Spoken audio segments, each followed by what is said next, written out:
আসসালামু আলাইকুম রহমতুল্লাহ ওবরাকাতুহ। সম্মানিত দর্শক সকলকে আবারও স্বাগত জানাচ্ছি বিআর মাসুদ ব্লগের ইন্ডিয়ান ভিসা রিলেটেড নতুন আরও একটা ভিডিওতে। বন্ধুরা, আজকে বেসিক্যালি জানিয়ে দেব ভারতের তীর্থ ভিসা সম্পর্কে এবং এটার অদ্যোপান্ত, সেই সাথে জানাবো সর্বশেষ ভারতীয় সকল রকম ভিসার আপডেট। তো বন্ধুরা, প্রথমে আসুন আমরা জেনে নিই যে তীর্থ ভিসাটা কিভাবে এখন পাবো এবং তীর্থ ভিসাটা কী এবং এটা কারা পেয়ে থাকে। তো এই মুহূর্তে মূলত সবচাইতে ফাস্ট মুভিং ভিসাটাই হচ্ছে ভারতের তীর্থ ভিসা এবং এটা শুধু পায় বাংলাদেশের হিন্দু জনগোষ্ঠী।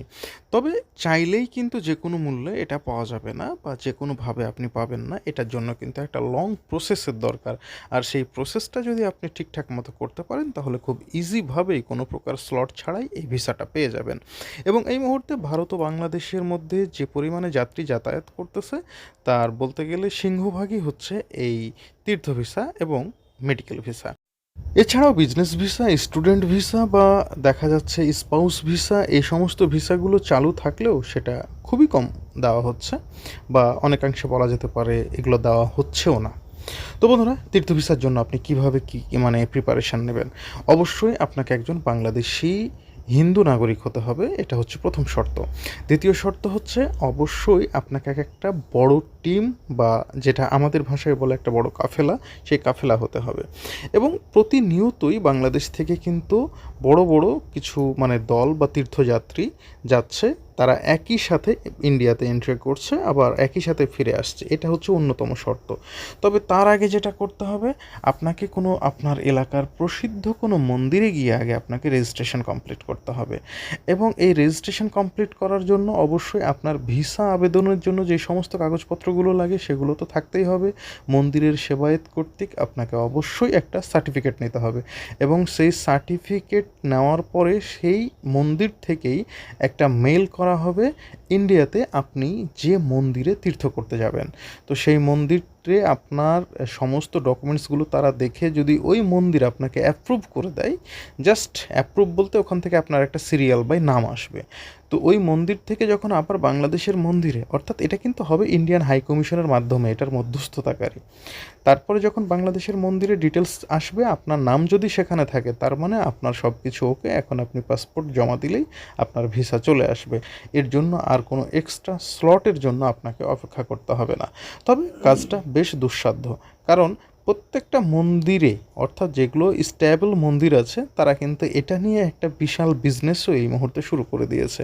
কারণ এক এক মন্দির থেকে কিন্তু এক একজন সেবায়েতের ডিম্যান্ড এক এক রকম হয়ে গেছে, যে যেমন পারছে সে তেমনভাবেই এখন এটা নিয়ে ইনকাম করছে বলতে হবে। সো আপনি যদি আপনার তেমন কোনো পরিচিত মন্দির থাকে, অল্প খরচে করতে পারেন, সেটা সবচেয়ে বেটার হয়। আর যদি না হয় তাহলে দেখা যাচ্ছে ইসকন বা রামকৃষ্ণ মঠ আছে, এগুলো থেকে আপনি করতে পারেন। তবে সেখানে সেবায়েতের উপরে অনেক কিছু নির্ভর করছে।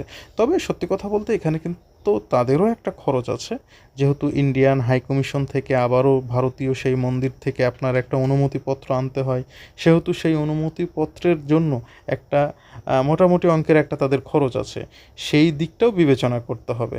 তবে অনেকেই কিন্তু অসৎ উপায়ে অনেক টাকা পয়সা দাবি করে থাকে, যেগুলো কিন্তু সত্যিই খুব হ্যারাসমেন্টের বিষয় হয়ে যায়।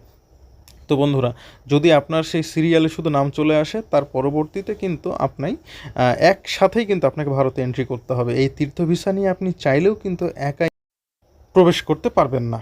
আর যদিও বা আপনি যখন রিটার্ন আসবেন, তখন যদি মন্দির কর্তৃপক্ষর একটা সার্টিফিকেট থাকে, সেক্ষেত্রে আপনি একাই আগাম বা পরবর্তীতে ওই সেই টিম ছাড়া আপনি আসতে পারবেন।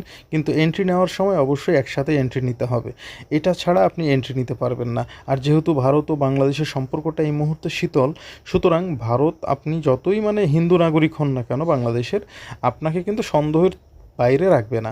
এবং আপনি তীর্থ ভিসায় যাওয়ার পরে যদি এমন হয় যে আপনার মেয়াদ আছে 3 মাস, আপনি 3 মাসই থাকবেন, আপনি দেখা যাচ্ছে সাধারণত যে সমস্ত তীর্থযাত্রীরা যায় 1 মাসের মধ্যেই তারা রিটার্ন আসে, কিন্তু আপনার যদি মনে হয় যে আপনি বেশি সময় থাকবেন, সেক্ষেত্রে কিন্তু অবশ্যই ভারতে যে মন্দিরে আপনি গিয়েছিলেন সেই মন্দির কর্তৃপক্ষের একটা কিন্তু সার্টিফিকেট আপনার থাকতে হবে। এটা ছাড়া যদি আপনি ফেরেন তাহলে কিন্তু আপনি অ্যারেস্ট হয়ে যাবেন এবং ইমিগ্রেশন আপনাকে আটকে দেবে। সুতরাং এই বিষয়ে আপনাকে সতর্ক থাকতে হবে। আরও একটা বিষয়, অনেকেই স্পাউস ভিসা না পেয়ে বা ভারতে গিয়ে বিয়ে করবে এই সিদ্ধান্ত নিয়েছে, ভারতের ট্যুরিস্ট ভিসা না পেয়ে দেখা যাচ্ছে এই তীর্থ ভিসায় গিয়ে বিয়ে করে ফেলছে। তো এ ধরনের কাজ করলেও কিন্তু আপনাকে ইমিগ্রেশন আটকে দেবে। আপনি তীর্থ ভিসায় গিয়ে কিন্তু কোনো প্রকার ট্যুর করতে পারবেন না, বিয়ে শাদী এই ধরনের কোনো সম্পর্কে জড়াতে পারবেন না। তো বন্ধুরা, যদি তীর্থ ভিসা নিয়ে আরও কোনো আপনাদের কোশ্চেন থাকে অবশ্যই আপনারা কমেন্ট বক্সে কমেন্টস করে যাবেন। সকলকে ধন্যবাদ।